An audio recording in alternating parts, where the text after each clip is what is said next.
Good morning and welcome to On the Record with Buddy Cianci. My guests this morning are two very well-known politicians in the state of Rhode Island who have important roles now that the legislature has begun again. On my left is a man who represents a constituency down where we heard the first to him, not the first of him. He's been there 8 years, but came into extreme popularity when the Cianci tolls were under consideration. He's Representative Jay Edwards from Tiverton, Portsmouth, down that area, District 72. And of course, on my right is Joe Trillo, who has been, for the last 16 years, a leader in the Republican Party, and at one time was National Committee man, and he represents the 24th District of Warwick. But they're both whips, meaning that they're the ones who are supposed to get their respective party votes in line when they want to get something passed. We have a lot of things to discuss with them because the legislature has just started. So, gentlemen, welcome to On the Record with Buddy Cianci. Morning, Mayor. Good morning, and thank you for being here. Pleasure to be with you, Buddy. Thank you very much. Well, let's start right off, and the big issue that we have, and many issues to discuss, but first thing, obviously, is tolls. Tolls, how to fix the roads and highways. A lot of people say that one of the worst rollouts they've ever seen in a program has been the toll program. I'm going to start off with, because you were the leader, which I thought never could have been accomplished last year when you were on a couple of years ago. You probably, not single-handedly, but certainly were a leader in stopping the tolls in Cianci. They even had the gantries up. Yeah. And I don't know where those gantries are now, but you stopped. They're still there, Mayor. Okay. And you stopped it. How do you feel about, you kind of a no-toll guy?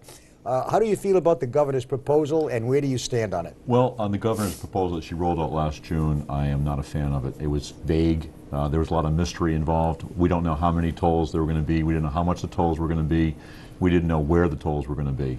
I think she has started to roll out where they are. We expect to see more information on that, and House leadership is going to look at what we get from the governor, and then we're going to craft a piece of legislation that we think will work well for all Rhode Islanders. And do you think you need to toll? I mean, there's been the Rhode Island truckers say no. The Republicans have put up a program, fund as you go. In fact, this week I had Representative Morgan on that wants to cut here and cut there.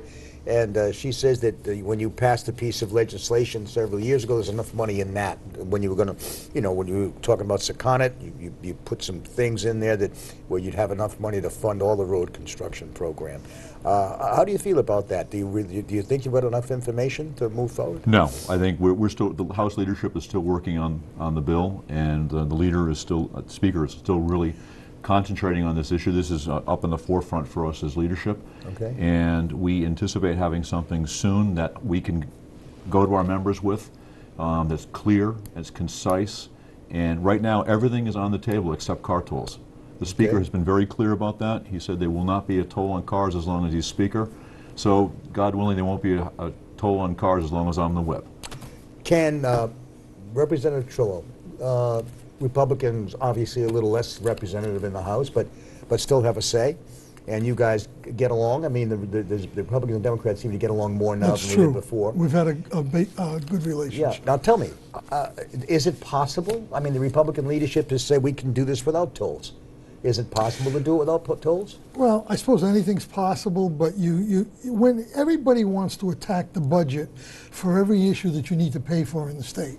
So if you went to that budget and just extracted for everybody that says, take it out of the budget, take it out of the budget, take it out of the budget, the whole thing would fall apart.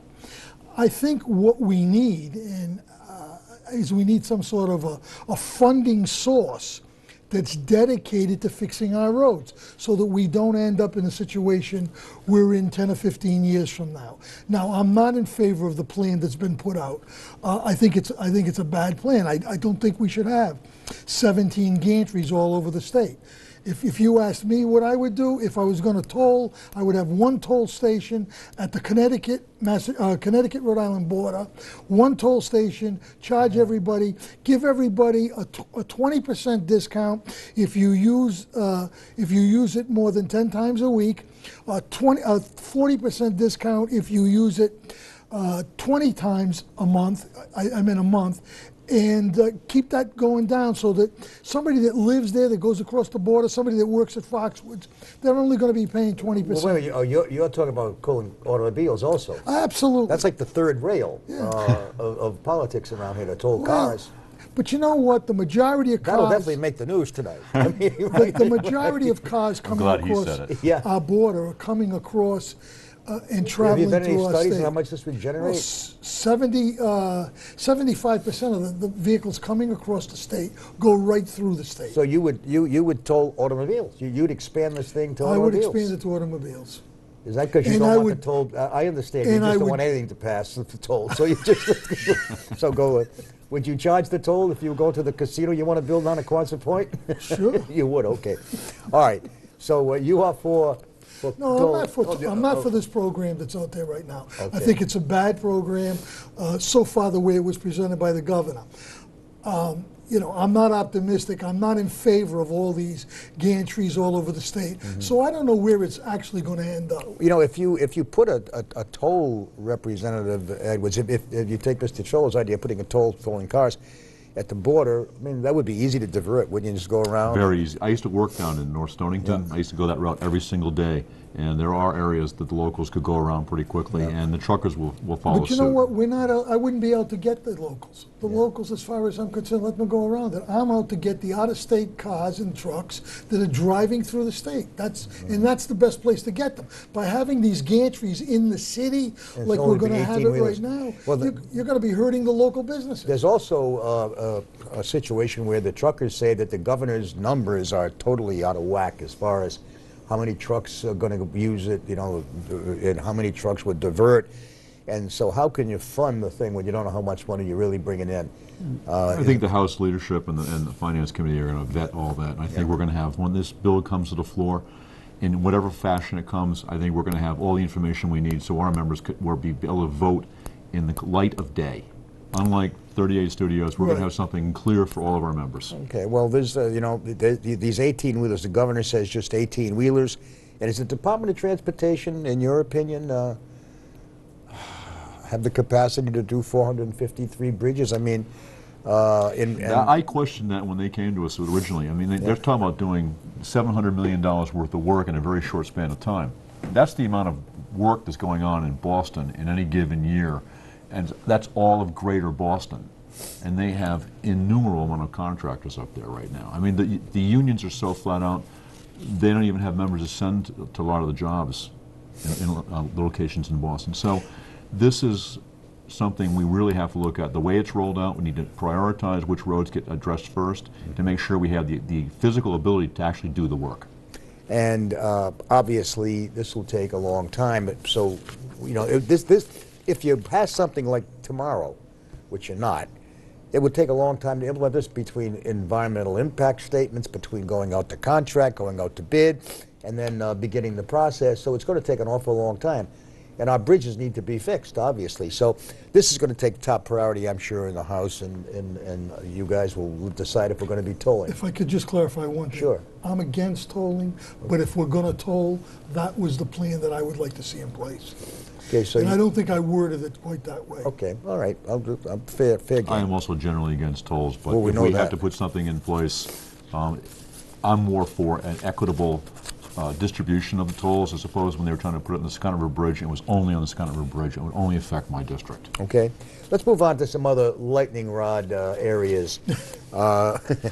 Let's talk about the gambling. That's not lightning rod. That's going to come before you to put it on the ballot. You both in favor of putting that on the ballot? I am. Let the voters have their say. Okay, and do you think, would you recommend your constituents vote for statewide, vote for the gambling expansion in Tiverton? I think my constituents in Tiverton will look upon the bill, and when they get all the facts, I think they'll look upon it favorably. You support it? Yes, I do. You support it? I support it. I don't think it's going to affect any of my constituents because it's further away from Warwick. All right, let's go on to another thing. Driver's licenses for undocumented residents. The governor promised that in her campaign. She said, within a year of my getting elected or getting inaugurated, I will have driver's licenses for you. Well, the year is up, And every so often, there they are on TV. They're there every so often. Where's your equality for us? And you promised us.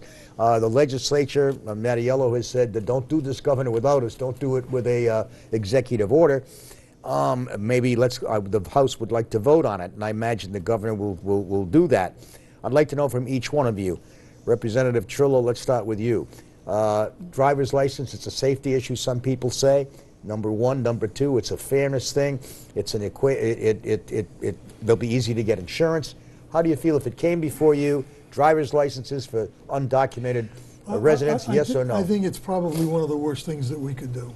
And you're talking to a guy that just introduced E-Verify today. And I'm talking to a guy who's the Trump's campaign manager in Rhode Island. Because illegal is illegal. Why would you give illegal people any rights? Well, there's an argument. The argument is, the argument is safety, and the argument is they can get insurance easier, and why not have them at least go through some kind of safety course? But it also gives them credibility to function within our society. Well, they don't belong here. They're illegal. They shouldn't have the ability to function within our society the way legal people. They do. But they do, and it's hard. If it were up to me, I would make it as hard as possible so we stopped us encouraging illegals to come to Rhode Island. Okay, Representative Edwards? Well, I tend to disagree. I think that if we're going to do something, we need to do it as a state. We need to make the move. I'm not in favor right now of the governor's proposal just to randomly just give them all licenses. I think we need to have some sort of process set up. Maybe they pay a fine. Maybe there's some sort of penalty for being here without documentation, and make sure that we are able to follow up with them. I think that one of the things, if we're never going to deport all these people, there's like 11 million undocumented people in this country, we're never going to deport them all back, no matter what Trump says. I don't think Trump really believes that we're going to Well, he says it enough, but I don't think that's really practical. I think Ronald Reagan had a better approach. They went more towards legalization to make them more citizens, and I think that's really the approach as a country we need to do. All right, I remember when the in-state tuition argument came up, and you as legislators were too happy because the governor at the time, or his Board of Education, whatever it was, Board of Governors, they said, the heck with the legislature, we're going to give in-state tuition to these illegal residents. The next thing I knew, you guys went in session and disbanded the board. It didn't exist anymore. So I don't think that anybody's going to cross the legislature on this issue.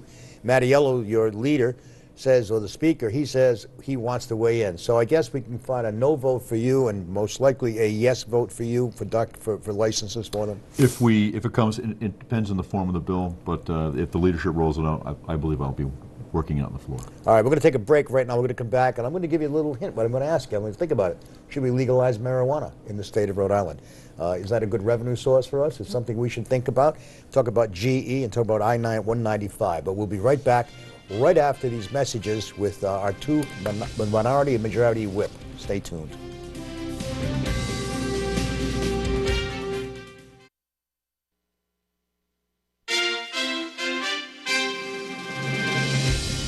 Welcome back to On the Record with Buddy Cianci. My guest this morning, Representative Joe Trillo, Minority Leader of the House, and Representative Jay Edwards, the Majority Leader of the House. He's not leader, he's the whip. Sometimes the whips are more important.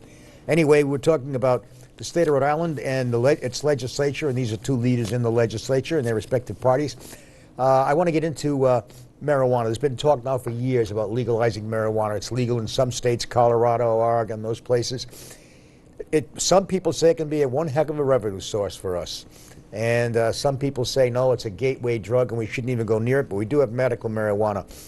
Jay Edwards, you just got back from a conference, I understand, on this. Tell me something. Should we legalize marijuana or what's decriminalized, but should we legalize it and go in the market of becoming an El Chapo ourselves here? I think we need to look at it long and hard. I mean, the one thing I've learned from being out in Colorado is that this is not something you want to roll out willy-nilly.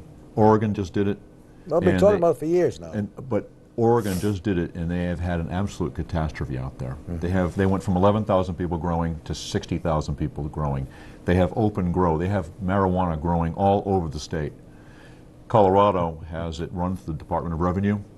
They seem to have it organized, and I talked to the head of the Department of Revenue out there, and I said, if you were going to redo this, and you were going to implement from the day the bill passed to the day it actually started, how long would you need? And he said 18 months minimum. It is not a simple process. It's very, very complex if you're going to do it right. And they're not realizing the same type of revenue that everyone says. They're taking in about $135 million a year right now. $35 million of that 135 goes right away to administering the program. But they still make $100 million. But they're a much bigger state than we are. Yeah, they are. So we have to look at it proportionally. Rhode Island is a very small fish in this particular we area. may be more addicted. You know, than, we have a knows? very high usage rate. I think it's the second highest in the country. Yeah. So what do you think the revenue would be if, in fact, we would implement it? I would have I wouldn't even venture a guess on that. I think the number that they're kicking around that I've heard is $50 million a year. That's a lot of money. There'll be a lot of outlay out of that $50 million. So even if it were, you know, half, I mean, that would be another $25 million. I just don't think it's worth dealing with. Right now, I didn't have a problem with the medical marijuana.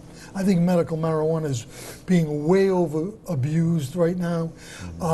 Just about anybody that wants to get a marijuana card can get it. Because people, it started out if you have a medical problem that nothing will solve your problem, you can get a card. But there are thousands of people now getting cards. And we're seeing all kinds of abuses. So I'm not sure that even the medical marijuana is working. How much is this being discussed at the State House now? I mean, it's the first part of the session, but you know it'll probably come up. It's right come now, up. this is on the back burner. It's It's back come burner? up. Yes. No, I heard it this week. It's come up. You know, I mean, Scott Slater's a good guy. He's a friend. He's been pushing this legislation for Well, his 2 or 3 father years. was pushing Right, it. his In fact, father they named pushed it. And God rest his soul, he was a big advocate for medical marijuana. Yeah, He was. medical marijuana. All right, so the chances, which 1 to 10, what do you think? For me to vote for it, Yeah, -0. okay. I don't think you'll see it this year, Mayor. Okay, it'll be pushed, but the groups will be up there, they'll testify, et cetera, et cetera, et cetera. It's an election year. I don't think we'll see it. We'll All have right. a lot of other priorities. All right, let's talk about unfortunately, the state of Rhode Island put a bid in. Well, fortunately, they put a bid in, but they didn't get General Electric. I mean, obviously, the city of Providence has got its financial burdens and its financial problems, and that might have entered into the decision that GE made. But you got to give the governor credit and give the state credit for at least attempting to go after it, and they were a finalist. And there might be some synergy there. I know, notwithstanding the fact that we went after it and it was good practice, I guess. Do you think we'll ever be in the position to attract those kinds of companies, those iconic companies in Rhode Island? I do. Why? I think it's the next decade. Because we made the positive momentum that we need as a state. The entire legislature has taken the role of we need to make us more business friendly. And I think it doesn't happen overnight. Everyone says that. We didn't get in this overnight, and we're not going to crawl out of that hole overnight. But I think we are making our way up the hole, and we're going to see the light of day soon. Go ahead. Let me just agree with him, because I think in the past, under Speaker Mattiello specifically, I think we've seen a major turn in the direction of the state, and a lot has been done. We reduced the corporate income tax. You know, we changed the estate tax. We're talking about doing more of that. Not enough, though, some people No, say. it's not enough. But you can't. Again, you just can't pull money out of the budget and expect that the budget's going to stay whole. So I think we're going in the right direction. It's going to take a few years for us to shed the reputation that we've been carrying with us for the last 15 years, but I think it's doable. Let's get into something else that is not a problem, but certainly up for discussion. There's a committee that was put together by the governor on charter school education, the school funding formula. They didn't put one Republican until after the Republicans complained to put Mayor Avedisian on it. That's kind of reported back. But I'm more interested in charter schools. How do you feel about the idea is that money that goes to the district is supposed to follow the kid, and when in fact the money does go to the district and the school decides, or the district decides it's going to send kids to a charter school where they've consistently performed better, supposedly, at least that's what some of the evidence shows. The next thing we know is that money doesn't go to the school district, and that the school district, especially in urban areas, gets shortchanged. Do you think that's fair? No. How do you feel about well, charter schools were originally rolled out to be like a little microcosm for they're their own district, basically. They were their own district, but they were also rolled out to be incubators. And they were supposed to take these great ideas and formulate them and then roll them out to the public schools. That has not happened. The charter schools are their own little entities, and they're running their own little programs out there. I think they need to start sharing some of these great ideas with the public schools like they were supposed to, and we'll see how that works in the public school sector. So you're against the expansion of the charter school movement until that happens, Yes. is that right? Joe Well, Trillo? you know, this is a question that I really could argue both ways any day of the week. I see the point that the public schools are making right now, that if we continue to extract the best of the children and put them in charter schools, what we're going to end up with is we're going to end up with a worse public school system, because it's not going to have the proper funding, because the money is following the child. So I understand that argument, and I think in a lot of ways we were better off having some sort of a moratorium, or letting the cities and towns decide whether or not they could actually allow more expansion. Because we could get to a point where we're going to become 80% or 50% charter schools, and then the public schools are really going to be in trouble. I remember when I was mayor, there was we started the school funding formula by taking the state to court to something called guaranteed student entitlement. And the late Ronnie Del Sesto was the city's lawyer. We hired him, and the first thing he did to prove the point that the urban areas were underfunded, the Supreme Court was right there, and of course we won this case on the Superior Court level, but the curtains opened, the judges came out, and he started in Spanish, buenos dias, you know, to prove the point that this is what's going on here, you know, and we ended up losing the case, but it was the beginning of, you know, changing the formula. But my question to you is, we're not doing very well in education. We're spending a lot of money. Do you think, you know, that the education formula, you've got enough money in the education formula? We're not doing as well as we should. Well, we have a new education commissioner. I'm optimistic that he can do a better job, because you can't have somebody at the head of something that's not respected by everybody that's working under them. And that was the problem we had with Deborah Gist. A lot of people liked her. Yeah. She tried some innovation, but she didn't have the respect of the teachers. I think we need to make some major changes on how we teach. Did you see the video of her when she started her new job? No. No. Well, I got to. If I had if I could remember it, she was doing a dance in her office with all their staff there, a little a happy dance. Really? And, yeah, it was amazing. And some teachers sent it to me. I mean, this was something public. I mean, that she actually put out to the school district. Instead of a convocation, she was doing a little dance around her desk in her office. It was a little. As they say in Italian, little bots, you know. Right, so, the state of education is not as bad as everyone says. The Pew Charitable Trust just did a poll nationwide, and Rhode Island ranked 13th. Yeah, I saw that. And they took a holistic view, as opposed to just one particular test or one grouping of tests. So you can look at these things from different lights, and I prefer to look at it as a whole. And I think that's probably the best way. It's not just a test or a group, but you need to look at it as the state as a whole, and a very holistic view. And I think that'll give you a better idea where we are realistically. So you're not for the expansion of charter schools, but you are for, you think we're doing as good as, we could always do better, but you think we're doing okay in education? I think we're doing better. We can always do better, but I think we're doing a lot better than everyone purports that we are. I want to shift to another issue, and that is, and you've been a leader in this, it's fascinated me, because I know a lot of people who use this, so they take their phone out, press the app, the next thing you know, we got a cab driver out of business. And the Uber car comes in, pulls up, they say no regulations, there's allegations that they don't pay taxes, et cetera, et cetera, et cetera. I know you've been in the forefront of this, and I know that you were supposed to pass something, but they said, no, we'll wait until the legislature meets. The legislature's meeting. Give us the skinny, and I want to weigh in with you too. You got a guy in the cab business, you got a guy in the Uber business, or you got a guy who can go in that business without any regulations. How do we resolve the problem? I think we need to bring a little more equity. The cabs and the delivery companies they're under a tremendous amount of regulation. It goes back to like 1933. I think we need to ease up some on them. On the cabbies. And on the cabbies and deliveries. I think we also need to bring Uber into the fold. There's basically no background checks. Yeah. I work in the construction industry. We work in a lot of defense plants. Right. I have tremendous background checks, thorough background checks. Yeah. The cabbies in our state, delivery drivers in our state, have thorough background checks. That's not happening with these TNCs. Can we see any result this session? I think you will. I have a bill that I'm working on right now with the PUC, with the cabs and deliveries, and the insurance companies, which is a major section of this. I think we need to bring something forward so that we can guarantee when our children get into one of these TNCs, they're going to be safe. Because the cabbies say they wait all day to go to the airport, and they're standing there. Next thing you know, an Uber car pulls in front of them and picks up a ride and leaves, and They can't do anything about it, and that's just unfair. Well, we're They going to can't. try to make that a little more equitable. Try to make it more equitable. How do you feel about? Well, I feel very similar to the way Jay said. I think we need to make it more equitable. I think we need to do background checks. I think we need to level the playing field a lot more than it is, so that let them compete fairly. Because right now, the Uber driver has a significant advantage over the cab driver. No question about it. And okay, do we have any time left? I'm asking Sherry back there.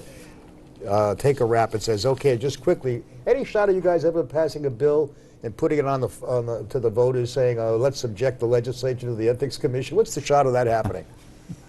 I'll leave that one alone. Nil? You know, if something like that was a well thought out bill that we thought would make sense, I think I could support it. I think the freedom of debate is a big issue. Speech and with debate, that. Yeah. okay. Last question, how's Mr. Trump doing? You've just been appointed Well, honorary I think chairman Mr. of the- Trump is doing really well, and Isn't that kind of like a kamikaze mission in this state to take on Mr. Trump as chair campaign? I'm getting a lot of positive feedback. I got a few nasty emails, I'm but sure. but for the most part, that's par. I've been getting a lot of positive feedback. A lot of people that I never dreamed would support Trump are supporting him. Yeah. Are you who you're supporting for president? I know it's not Mr. Trump. No, it's not Mr. Trump, nor is it Mr. Sanders. So Okay, so what if it comes down to Trump and Sanders? What would happen to you? I think it's going to be a very difficult vote. Okay. Thank you very much, Representative Edwards, Representative Trillo, the minority and majority whips in the House. It's going to be an interesting session, a lot of issues coming up there, so thanks so much for being with us today. And stay tuned for more great programming on Channel 6, your ABC affiliate for Southeastern New England. And thanks for watching On the Record. Have a great afternoon.